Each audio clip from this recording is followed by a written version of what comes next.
Bonjour à tous, bonjour à toutes. Je suis ravie d'être là. Alors, je suis effectivement pas un choix par défaut, mais presque, puisqu'il n'y a pas de témoignage direct. Mais ça, c'est ce que Monsieur Lynès croit, parce qu'en fait, ce que je vais vous raconter, ce sont vraiment des témoignages très directs. Mais ça, vous allez le découvrir au fil des témoignages. Et puis, au lieu d'avoir un récit de NDE, ou de MI, ou de FM, ou de tout ce que vous voulez bien, d'expérience aux frontières de la mort, d'expérience de mort imminente, d'expérience de mort provisoire, ou d'expérience near death experience, c'est-à-dire tous les noms qu'on lui donne.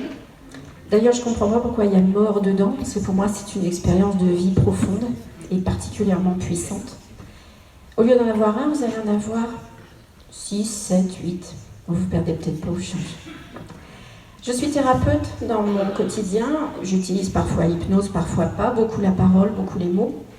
Et je suis aussi auteure. Depuis 2015, j'ai publié une vingtaine d'ouvrages, et dont 2 en particulier qui relatent certains témoignages d'expériences proches de la mort. Et du coup, je me suis fait plaisir aussi j'ai fait aussi des romans dans lesquels on parle d'expériences proches de la mort ou de ce que la vie au-delà de la vie nous apporte, puisque ça permet de faire passer le message d'une façon plus légère. Ce qui s'est passé pour moi, c'est que quand j'étais ado, il y a un certain monsieur au bout des États-Unis, là-bas, qui a publié un livre qui a beaucoup fait parler de lui. Et il est arrivé jusqu'à moi. C'est drôle comment quelqu'un qui est à l'autre bout du monde peut vous changer votre vie tout d'un coup sans prévenir. Et ce monsieur, c'est Raymond Moody, dont probablement une partie d'entre vous a déjà entendu parler, avec son livre « La vie après la vie ». Il se trouve que ma maman a acheté ce livre et qu'elle l'a laissé traîner. Je pense qu'il y avait une petite intention derrière, donc je l'ai lu bien sûr. Et sur le moment, quand je l'ai lu, ça m'a semblé une évidence. Mais une telle évidence qu'à la limite, je me suis dit, mais je le savais déjà. Alors pourquoi je le savais déjà? Ça, j'en sais rien. Mais peut-être qu'il y a des réponses parmi les choses dont je vais vous parler tout au fil de cette conférence. Parce qu'il y a des expériences qu'on peut faire et dont on n'a pas toujours le souvenir. Et vous allez voir comment ça se profile. J'ai relu le livre de Raymond Moody quand j'étais largement adulte. Et là, tout d'un coup, je me suis dit, mais en fait, c'est là qu'il faut que j'aille. C'est là-dessus qu'il faut que je travaille. C'est là-dessus qu'il faut que je partage. C'est quelque chose qui me passionne. Et du coup, j'ai commencé à proposer ça aussi à découvrir aux personnes qui venaient me voir en thérapie, puisque dans la thérapie que je propose, l'idée c'est de réparer les vies dans la tête des gens, dans le cœur des gens, pour que leur vie soit plus douce. Or, on sait qu'effectivement, une personne qui a vécu une expérience proche de la mort, comme ça s'appelle, j'aurais dit une expérience de vie intense, ces personnes-là ont parfois du mal à se remettre dans leur vie quotidienne après, parce que il y a une grande marche entre les deux quand même, hein. Tout cet océan d'amour qu'on découvre là-bas et cet océan d'individualité qu'on découvre sur la planète Terre, ça fait quand même une grande marche. Donc du coup, mon travail de thérapeute avait quelque chose à voir aussi avec le fait que les personnes puissent nécessiter de se remettre un petit peu à la fois dans le bain de la Terre, j'allais dire, et dans l'optique de tout ce que ces expériences peuvent apporter et quoi faire avec pour que ça vaille la peine de les avoir vécues. Voilà.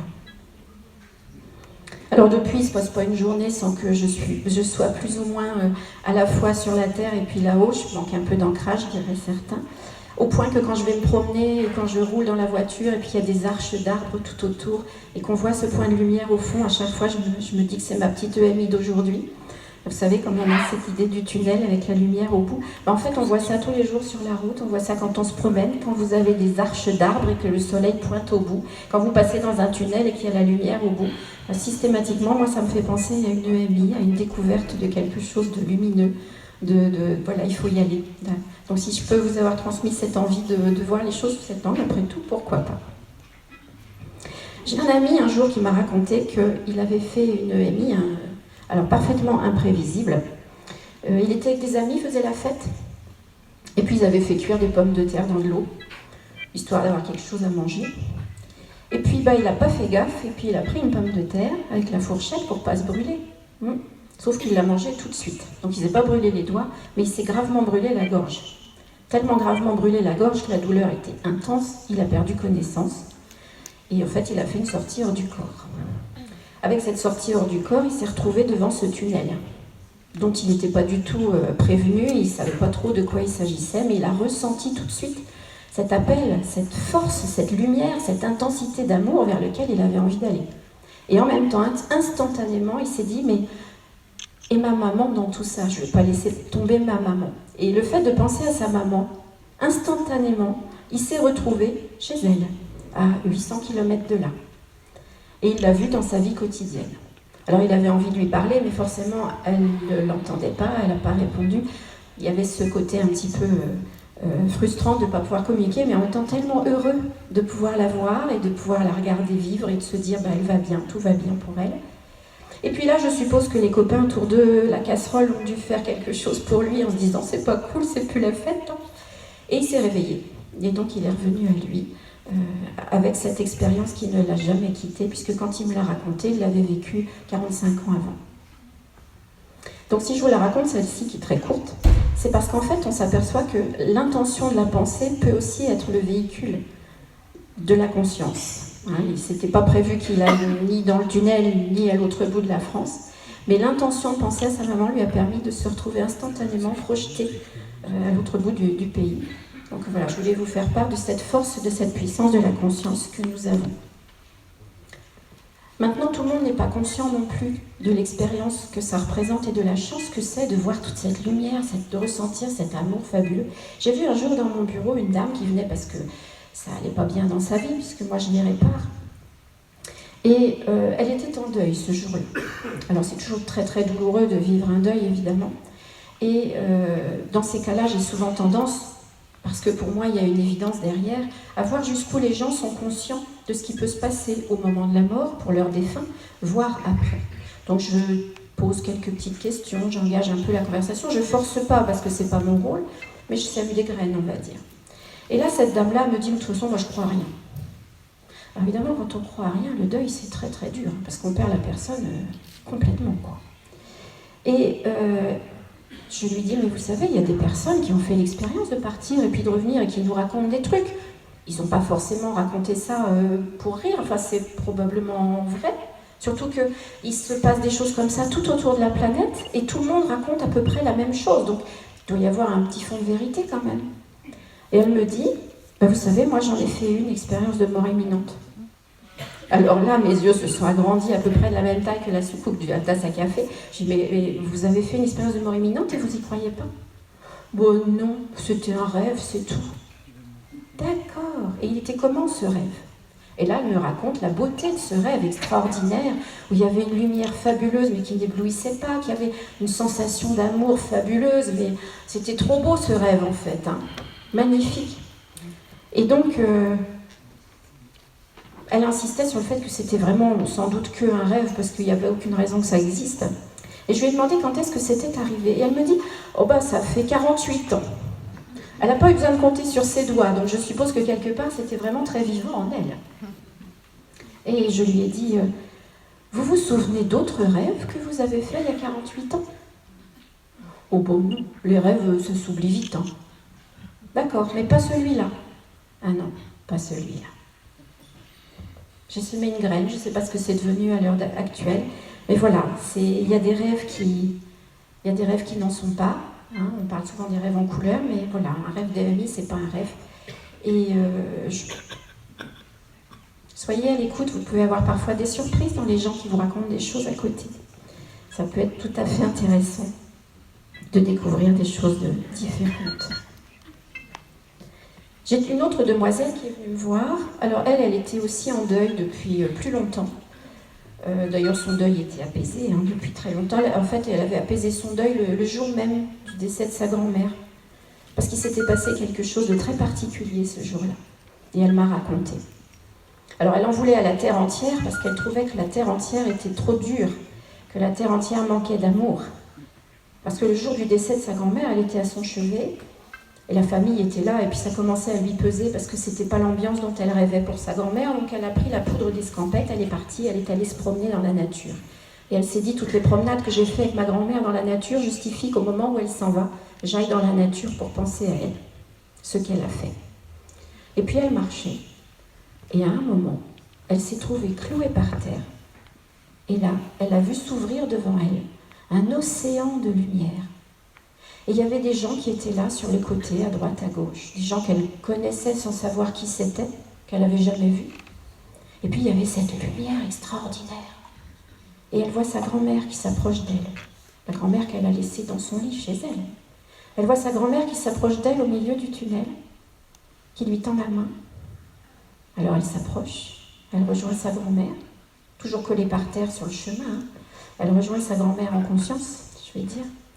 Elle lui donne la main et ils avancent toutes les deux vers ce tunnel. Et puis c'est un moment où elle est baignée dans cette relation d'amour avec sa grand-mère et plus encore avec toute cette lumière extraordinaire autour d'elles deux. Et puis à un moment, sa grand-mère s'est retournée plus vers elle, elle lui a fait un petit signe, elle a commencé à avancer et elle s'est dit non mais j'y vais, il n'y a pas de raison, je suis trop bien, je la suis. Et là elle a entendu un non ferme, retentissant, qui l'a scotché, elle n'a pas pu avancer. Il y avait un mur, une barrière, c'était pas son heure. Et instantanément elle s'est retrouvée debout dans l'herbe et tout s'est effacé. Sauf de sa mémoire, parce qu'elle, ça, elle l'oubliera jamais, évidemment. Alors évidemment, depuis, elle trouve aussi que c'est un petit peu dur sur Terre. Il faut 7 ans, apparemment, pour retrouver un petit peu la conscience de notre vie humaine à côté de cette vie expériencée, extraordinaire, inattendue, extraordinaire, vraiment. Et 7 ans, c'est le minimum pour intégrer, pour en faire quelque chose. Voilà, ça, c'était l'histoire de Céline avec sa grand-mère. Et alors du coup, comme elle a accompagné sa grand-mère au-delà de tout, forcément elle ne pouvait pas faire plus, hein, parce qu'on lui a dit non. Quand elle est rentrée à la maison, elle était en paix. Elle était probablement la seule de la famille à ne pas pleurer, à ne pas être en deuil, parce qu'elle savait où était sa grand-mère, elle l'avait accompagnée. Et quand elle est arrivée à la maison et que tout le monde lui a sauté dessus, « Mais oui, Tété, la grand-mère, ça y est, elle est partie. » Je sais. Je sais. Alors, c'est pas le deuil de sa grand-mère qu'elle a à faire maintenant, c'est le deuil d'un monde meilleur qu'il faut qu'elle crée sur Terre. C'est pas simple. Alors, dans mes autres petites histoires,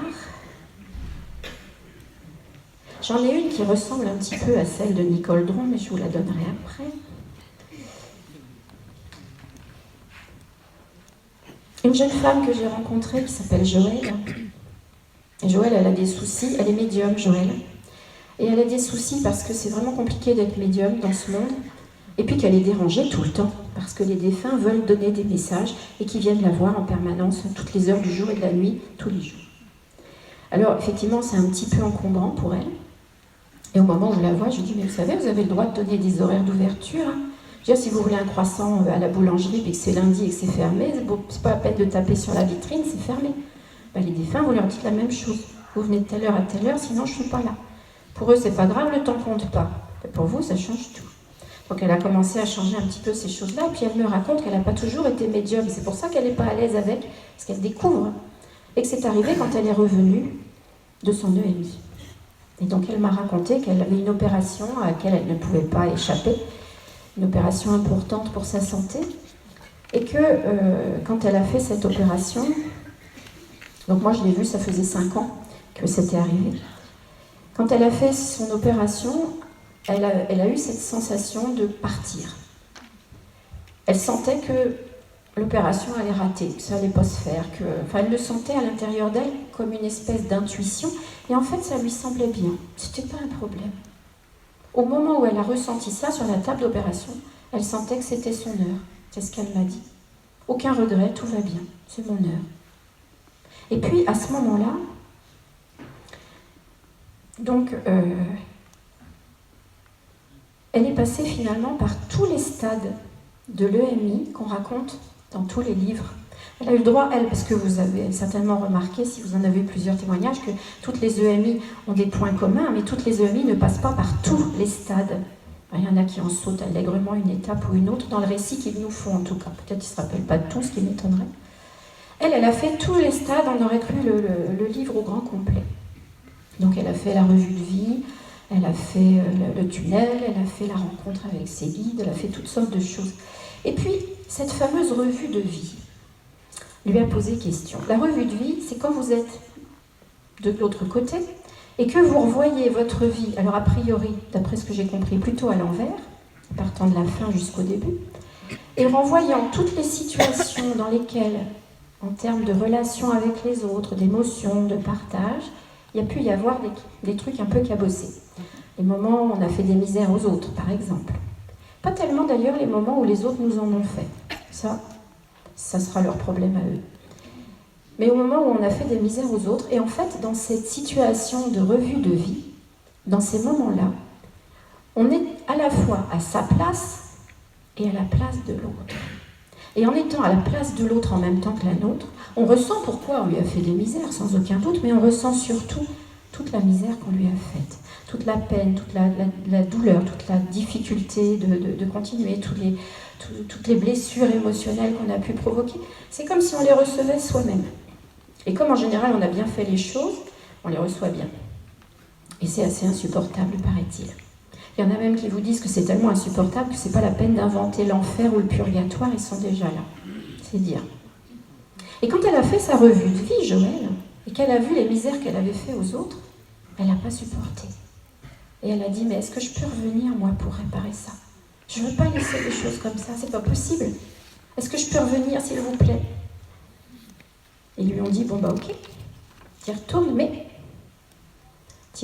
il faudra que t'en fasses quelque chose. C'est bien, tu veux réparer auprès des autres, c'est très bien, mais ça suffira pas. Fais-en plus. Et quand elle est revenue, elle était médium, parce qu'elle n'était pas avant. Et du coup, elle avait ce rôle à jouer dans la vie des personnes en deuil pour les aider, comme vous pouvez le découvrir dans ce congrès, pour les aider à avoir cette espérance au-delà de la mort de leurs défunts, de savoir qu'effectivement, mais s'ils sont toujours là, c'est que la mort n'existe pas, tout simplement. Alors finalement, Joëlle, elle m'a dit, après tout, c'était peut-être pas une bonne idée quand même de revenir, parce que la vache, c'est dur.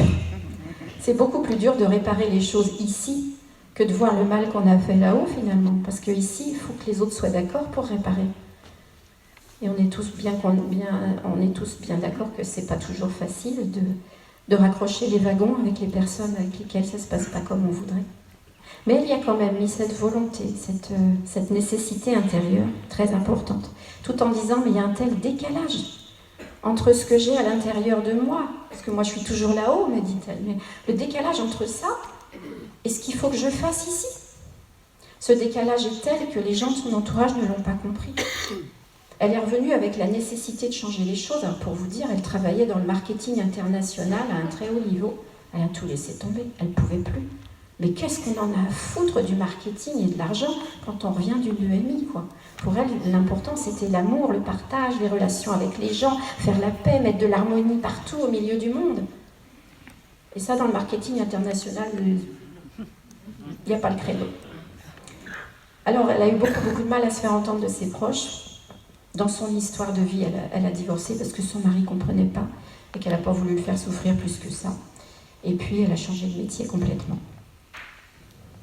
Mais dans ce décalage, je ne sais pas si vous avez déjà eu ce type de remarques dans les témoignages que vous avez eus, elle arrive à ne pas oser marcher sur des brins d'herbe parce qu'elle a peur de leur faire du mal. Parce que dans son expérience de mort imminente, elle a rencontré chacun des éléments vivants de cette planète. Et tout est vivant sur cette planète, même les cailloux. Alors ça va, ils sont un peu durs les cailloux, si on marche dessus ça ira, mais les brins d'herbe c'est fragile. Alors je ne sais pas si l'histoire ne me dit pas si elle a continué à passer la tondeuse, mais là tout d'un coup ça me semble impossible. Donc elle vit peut-être dans la jungle. Maintenant elle a une énergie de guérison qui lui parcourt les doigts avec des fourmillements en permanence. Et maintenant effectivement, donc elle a changé tout ce travail. Elle cherche encore à réintégrer sa vie d'avant, sa vie normale, ce qu'elle ne fera jamais. Donc elle a encore un petit travail à faire pour comprendre qu'elle ne le fera jamais. Et puis voilà, elle crée une autre vie, parce que c'est une autre vie, ça n'est plus la même. Voilà. Donc je lui souhaite de tout mon cœur d'avoir réussi à retrouver la paix avec les autres. Mais en fait, si cette revue de vie lui a au moins permis à mettre de l'harmonie entre les gens et à retrouver la paix, même si elle n'arrive pas à apaiser les personnes qui sont en conflit avec elle, parce que ça ne dépend pas que d'elle, elle n'aura pas perdu son temps et elle aura apporté elle aussi un peu plus de soleil sur ce monde. Alors j'ai une très grande expérience là aussi, c'est Véronique. Elle aussi c'est une opération. Apparemment les salles d'opération sont quand même un bon endroit pour faire des expériences de mort imminente. Elle s'est endormie sur la table d'opération et elle a fait une OMI, Véronique. Elle a eu tout de suite la sensation de sortir hors du corps, de voyager, de se promener. Et directement, elle est allée voyager pour découvrir les rouages de l'univers. C'est extraordinaire, non? Et elle raconte ça comme ça. Elle a quelqu'un auprès d'elle, un guide probablement, qui lui explique tout. Et elle qui était nulle en maths et en physique au collège et au lycée, elle a tout compris. Elle savait, tout d'un coup, elle savait, au sens fort du mot savoir. C'est-à-dire que c'est à l'intérieur d'elle et elle ne se pose pas de questions à ce sujet, elle sait. Elle savait pourquoi la course au désastre était ce qu'elle était, elle savait pourquoi la nature fonctionne comme elle fonctionne, elle savait pourquoi le temps passait de cette manière, ce qui se passait à droite, à gauche dans l'univers, sur la Terre. Elle savait tout. Elle a exploré le fond des océans comme le fond du ciel, enfin, elle savait tout. Elle avait la conscience, la connaissance universelle. Ça fait partie de certaines EMI, pas de toutes, et c'est assez bluffant, effectivement. Elle sait la composition d'un brin d'herbe, elle aussi, par exemple. Donc du coup, effectivement, elle ne marche plus dessus non plus. Je pense qu'avec les EMI, les ventes de tondeuses vont décliner, c'est à peu près sûr. Elle sait tout. Et on lui explique aussi en détail le passé de l'univers et l'avenir de l'univers. On ne peut pas espérer savoir plus que ça, je veux dire, elle était omnisciente. Voilà. Et elle s'aperçoit que tout ça, c'est limpide. On lui montre aussi ce que sera sa vie après l'opération, parce que pour elle, c'est pas l'heure. C'est juste une étape. Et elle découvre même le visage et la silhouette de ses 2 petits-enfants à naître dans les années qui viennent. Ces 2 enfants, un petit garçon et une petite fille. Et elle me dit, très surprise, c'est bizarre parce que quand je les ai regardés, c'est comme si ça avait été des poupées en terre cuite, mais il n'y avait pas de vie à l'intérieur, il n'y avait pas un regard vivant. Mais c'est normal, ils n'étaient pas nés. Voilà comment elle me dit les choses. Et quand ils sont venus au monde, elle les a reconnus. Elle a reconnu leur visage, elle a reconnu leur essence, leur énergie, c'était bien eux. C'était assez fabuleux pour elle. Elle connaissait même leur prénom à l'avance. Quand elle s'est retrouvée en salle de réveil après l'opération, alors ça c'est paradoxal et c'est un petit peu dur. Elle se souvient qu'elle savait tout, mais elle a tout oublié. C'est dur. Elle se souvient qu'elle avait tout compris, qu'elle savait tout, que tout était évident et limpide, tout était simple et fluide. Mais elle est incapable de vous dire quoi parce qu'elle a tout oublié. Elle savait que c'était beau, elle savait qu'il y avait du sens partout, que rien n'est lié au hasard. Elle savait que la vie, elle est partout et qu'elle a sa raison d'être en toute chose. Elle savait que chaque chose a un sens. Et je trouve que pour partir dans la vie, c'est déjà drôlement bien de le savoir. Parce qu'on ne peut pas être inconscient de ce qu'on vit quand on est conscient que la vie elle-même, dans chaque détail, a mis quelque chose qui compte. Alors elle a finalement une convalescence assez rapide, puisqu'elle sait qu'il y a du sens et qu'elle sait que sa vie avance et qu'elle a des belles choses à vivre, même si elle ne se souvient pas des détails, elle fait confiance. Et ça, c'est une des plus belles leçons qu'on puisse tirer d'une EMI, faire confiance. Parce que si l'EMI est possible, c'est qu'il n'y a pas de hasard. Et s'il n'y a pas de hasard, c'est que notre vie, à chacun de nous, elle est faite exprès pour nous, qu'on a notre place. Et que si on est à notre place, il ne peut rien nous arriver d'autre que ce qui est prévu pour nous. Et c'est juste extraordinaire, de simplicité. C'est bienfaisant, c'est limpide. Confiance. Confiance. Simplement ça. Confiance. J'ai gardé les plus longues histoires pour la fin. J'en ai encore 2. Et je ne sais pas dans quel ordre vous les raconter parce que je les aime énormément toutes les 2. Mais je crois que je vais commencer par celle-ci. Il y a un nounours sur l'image. Et vous allez vite comprendre pourquoi.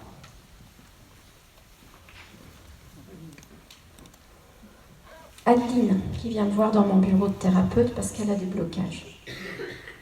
Elle est bloquée pour plein de trucs, elle ne sait plus comment faire dans sa vie, c'est pas drôle, ça marche pas. Elle a un mal-être depuis toujours. Alors toujours, ça fait long quand même. Parce que toujours, ça veut dire qu'il n'y a jamais rien eu avant. Jamais rien eu avant. Elle a fait des années de psychothérapie, ça ne l'a pas aidée. Elle a tenu le coup, mais elle n'a pas résolu le problème.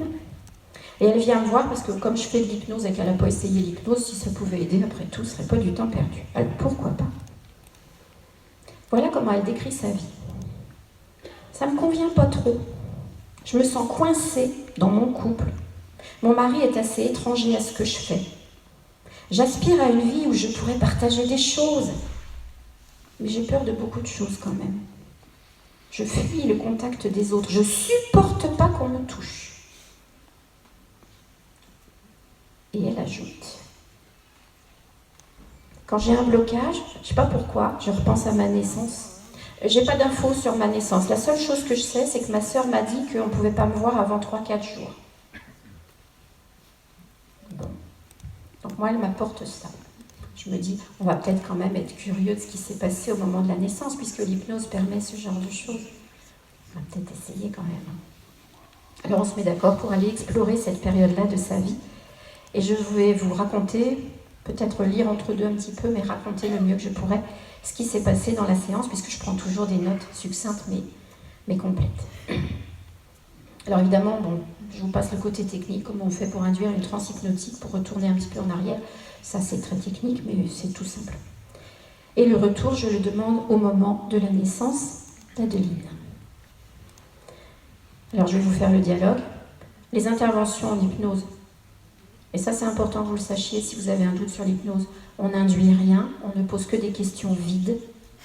C'est la personne qui va remplir les intervalles. Je vais me déporter droite-gauche pour vous faire la question-réponse, ce sera peut-être plus simple. Où êtes-vous, Adeline? C'est comment? Il fait chaud, il fait noir, j'étouffe dans une boule. Dans une boule? Vous êtes en boule? Oui. Est-ce que vous pouvez bouger? Non, il n'y a plus de place. Ah, vous êtes prête à sortir alors? Oui. Ok. Et l'instant d'après? Coincé, poitrine mal. Coincé, mal, et l'instant d'après? Peut pas sortir, coincé, mal. Ok. Et l'instant d'après? Là, rien ne me sert plus. Je peux respirer, je peux bouger, je flotte. Je sais pas ce que je fais là. Je sais pas où je suis, mais je suis bien. Je laisse passer un peu de temps parce qu'elle a l'air vraiment bien. Et je reprends. L'instant d'après, Adeline, c'est comment? C'est où? Mal dans la poitrine, ça m'appuie dessus. Je veux fuir, je peux pas. Je veux pas. Vous voulez pas quoi? Je veux pas vivre, laissez-moi partir, j'ai mal. Et l'instant d'après? Toujours mal à la poitrine, le cœur me fait mal, il me semble que je suis sur le dos.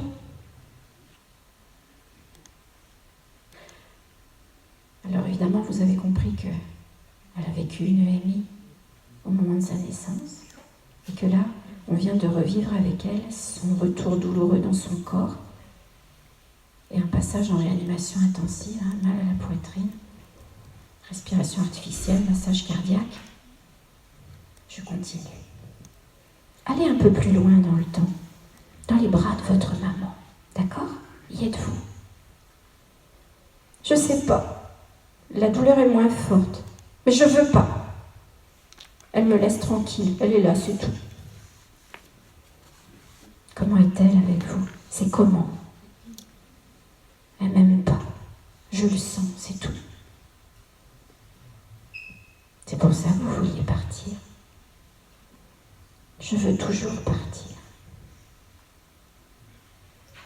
À ce moment-là, j'arrête. On n'a pas été plus loin dans ce retour en arrière parce qu'on avait tous les éléments nécessaires pour décoder le mal-être d'Adeline. C'est elle qui l'a verbalisé après son ouverture des yeux, son réveil. Elle a choisi un mari qui ne s'occupe pas trop d'elle, comme sa mère à la naissance. Elle me raconte d'ailleurs qu'elle avait oublié, mais que sa mère a expliqué avoir fait le deuil de son bébé au moment de la naissance quand elle a cru qu'elle allait le perdre et qu'elle n'a pas voulu s'attacher de peur de ne pas survivre à un deuil de bébé. Et que ça a été du coup très difficile pour le bébé. Sa maman, c'était sa façon de se protéger pour elle, on peut le comprendre. Alors ne pas le regarder, ne pas le toucher, ne pas s'attacher. Et puis Adeline réalise que tous les mots qu'elle utilise dans sa vie sont des indices qu'elle n'avait pas vus jusqu'à présent. Quand elle dit qu'elle se sent coincée dans sa vie. La peur qu'on la touche, ça fait mal. Et Adeline de me dire aussi, toutes des petites phrases anodines qu'elle dit souvent juste comme ça. Vous savez, on a parfois des petits tics de langage. Et tout d'un coup, ça prend du sens pour elle. Par exemple, quand elle a une difficulté, elle répète « Mais qu'est-ce que je fais là ?» Et puis elle a ajouté d'ailleurs « Quand je veux fuir, je dis toujours que je vais me mettre dans le coin là-haut. » Ce qui évoque aussi la sortie du corps qu'elle a fait lors de son EMI. Au moment d'évoquer ces expériences de langage, ces façons de parler qu'elle a habituelles, et sa surprise, je ne sais même pas encore que 8 jours après, elle va revenir me voir, et elle me dit que depuis cette séance, elle se sent beaucoup mieux, qu'elle a compris beaucoup de choses, que ça expliquait tellement de choses de sa vie, et que maintenant elle va pouvoir se reprendre en main. Elle a ajouté aussi, parce que toute expérience apporte plusieurs aspects d'apprentissage, qu'elle est kiné, et que maintenant, quand elle va s'occuper des nourrissons, elle va être très vigilante pour ne pas leur faire de mal, et beaucoup leur parler, pour nouer une relation avec eux. Voilà l'histoire d'une splendide histoire, d'une EMI de nourrissons. Et c'est un témoignage que vous n'aurez pas forcément en direct, parce que par expérience, ils ne s'en souviennent pas. Voilà, donc j'étais heureuse de vous la partager. Et en parlant de partage, la dernière histoire que je vais vous raconter. Tant pis Yves si je le fais mentir, mais je vais être témoin direct cette fois-ci, puisqu'il s'agit de ma fille. C'est arrivé il y a peut-être une dizaine d'années peut-être. Un matin, elle n'arrive pas à se lever, c'est pas possible. Elle était en vacances à la maison, ses enfants étaient chez leur père. On avait passé quelques jours agréables et ce matin-là, impossible pour elle de se lever. Mal partout, mal aux yeux, mal à la tête, mal dans la nuque. Oh, je me dis, j'ai un petit doute sur une méningite, ça ne me rassure pas trop, j'appelle le 15. Et là, il me dit, ça ressemble effectivement à la méningite, vous approchez pas trop d'elle, on arrive. Ils sont arrivés avec la sirène, bonjour les voisins, et puis ils sont descendus en scaphandre, de la tête aux pieds, en habit de plastique, on voyait à peine les yeux. Ils l'ont emporté. Et ils m'ont dit, c'est pas la peine de venir avec nous, on l'emmène à l'hôpital, et puis ils vous appelleront, vous saurez plus tard. Bon, je vous dis pas que j'ai pas fait grand-chose de ma journée quand même, c'était pas terrible. Et puis, au milieu de l'après-midi, on est allé quand même faire un saut, ils nous avaient dit qu'on pouvait prendre des nouvelles en milieu d'après-midi. On est allé voir à l'hôpital et là ils nous ont dit que oui, elle était sortante. Ah bon, donc c'est pas la méningite? Non, apparemment pas. Elle est sortante, donc vous pouvez la récupérer. Donc on l'a rejoint, mon mari et moi, dans la pièce où elle était encore allongée.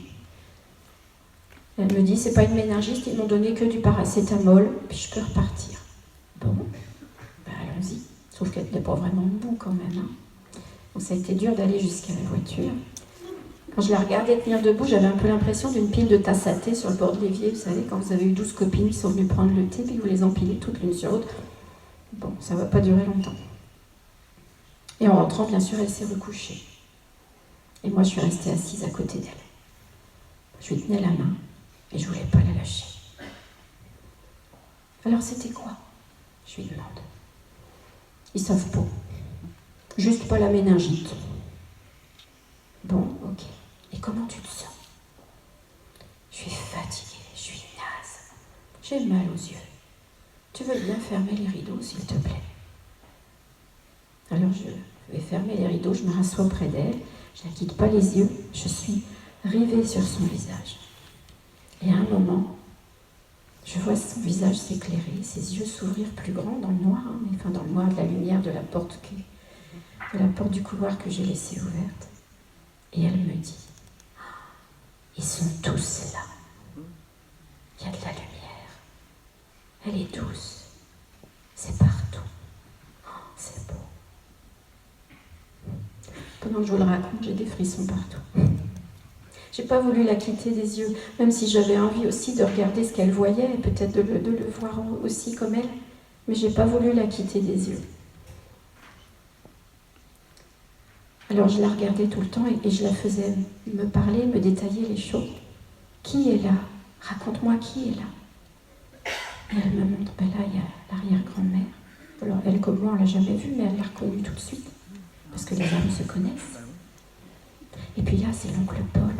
L'oncle Paul, je crois que c'est le cousin de ma grand-mère, je ne l'ai jamais vu non plus. Et puis là, elle sourit, puis elle me dit, c'est drôle parce que, alors son frère aîné, c'est le portrait craché de l'oncle Paul. Ah bon? C'est drôle, oui.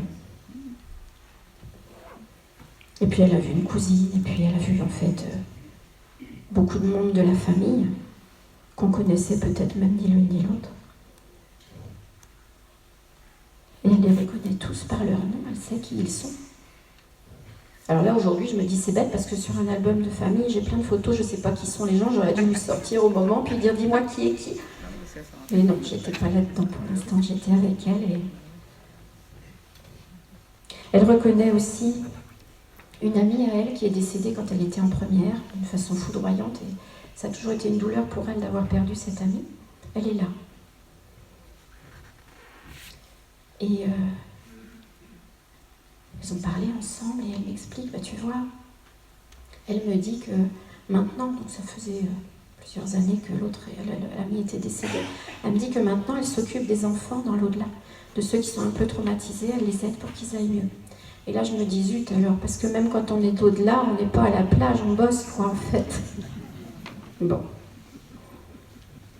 Puis en même temps je me disais, j'y mets un peu de l'humour quand j'y pense, parce que à ce moment-là je me sentais pas très gaie. Parce que j'ai beau être un peu thérapeute de l'au-delà sur les bords, voir partir ma fille, ça ne me tentait pas plus que ça. Et je me dis, s'ils sont tous là autour d'elle, s'ils sont tous là autour de nous, c'est qu'ils sont venus la chercher. Je veux pas qu'ils l'emmènent. Elle a des enfants, elle a 3 enfants. Ils sont chez leur père en ce moment, déjà ils seraient pas là, ça serait pas cool. Mais en plus le papa, il est pas facile, il va pas forcément beaucoup leur apporter ce qu'elle était en mesure de leur apporter, cette ouverture. Ça va pas être simple si elle est plus là pour s'en occuper. Alors je l'ai fait parler. Je lui ai dit, raconte-moi, dis-moi ce que tu vois. Elle était fatiguée, mais j'ai insisté pour qu'elle me raconte, qu'elle me dise ce qu'elle voyait. D'abord, ça me touchait énormément, bien sûr. Mais c'était pour être sûre qu'elle était un petit peu avec moi aussi. Elle m'a dit qu'ils étaient tous très bienveillants, souriants, chaleureux, et qu'il y avait toute cette lumière apaisante. Beaucoup de lumière, beaucoup d'amour, beaucoup de bienveillance. Et puis à un moment, elle m'a dit, elle s'est tue un petit peu, puis elle m'a dit, ils s'en vont. Ils devenaient flous. Moi, je la quittais toujours pas des yeux, je voulais pas. Elle a fermé les yeux, elle s'est reposée un moment.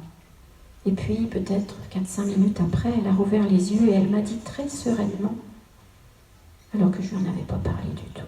Elle m'a dit, tu sais, j'aurais pu y aller. Ils étaient venus me chercher. Et ils m'ont dit que j'avais le choix. Je suis restée parce que tu me parlais. J'ai choisi. Mais tu sais, si j'étais partie, je savais que pour les enfants, tout irait bien. Je le savais.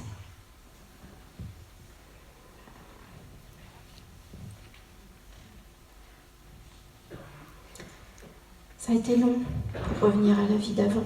On ne revient jamais à la vie d'avant. Ça a été long pour elle de retrouver un équilibre dans sa vie quotidienne.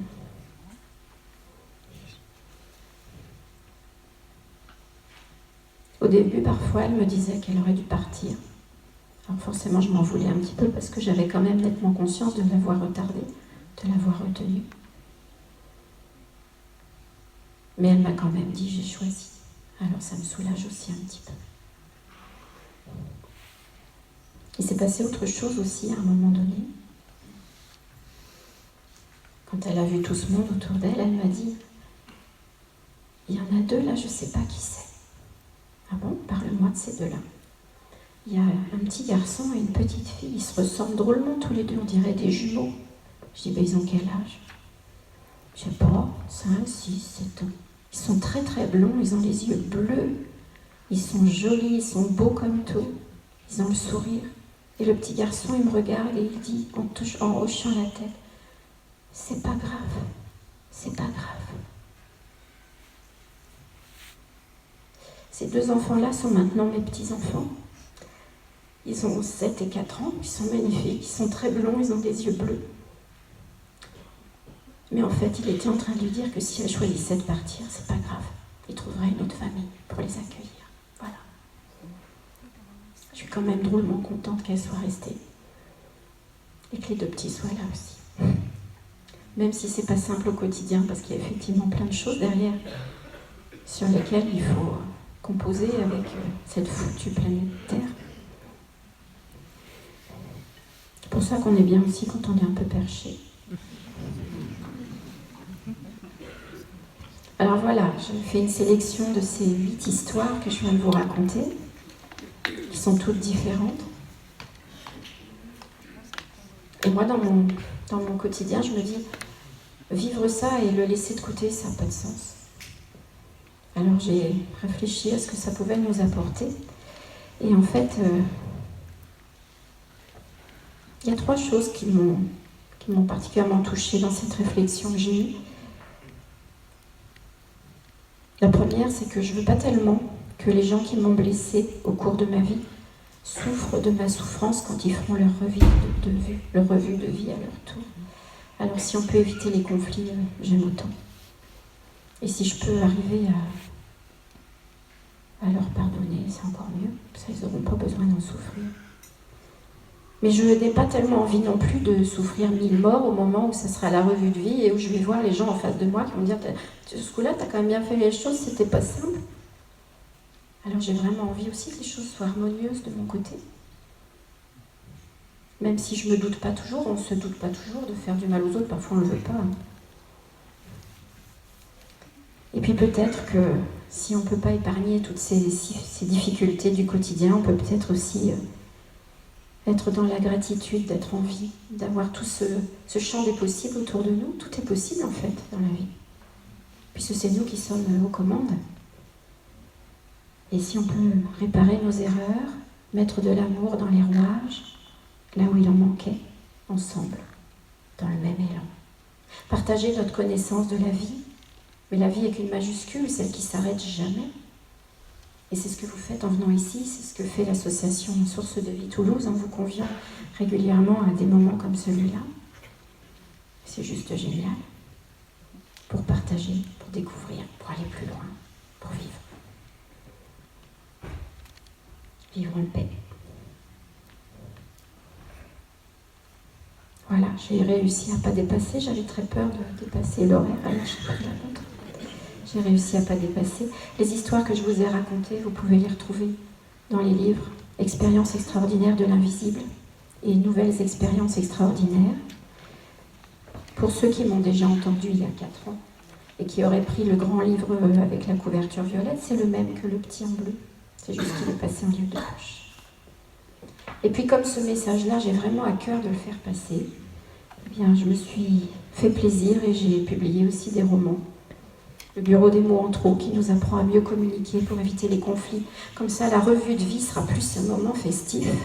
J'y compte. La guerre des chats qui nous apprend quelques lois spirituelles. Tout est bien. Et comment vivre un deuil à travers...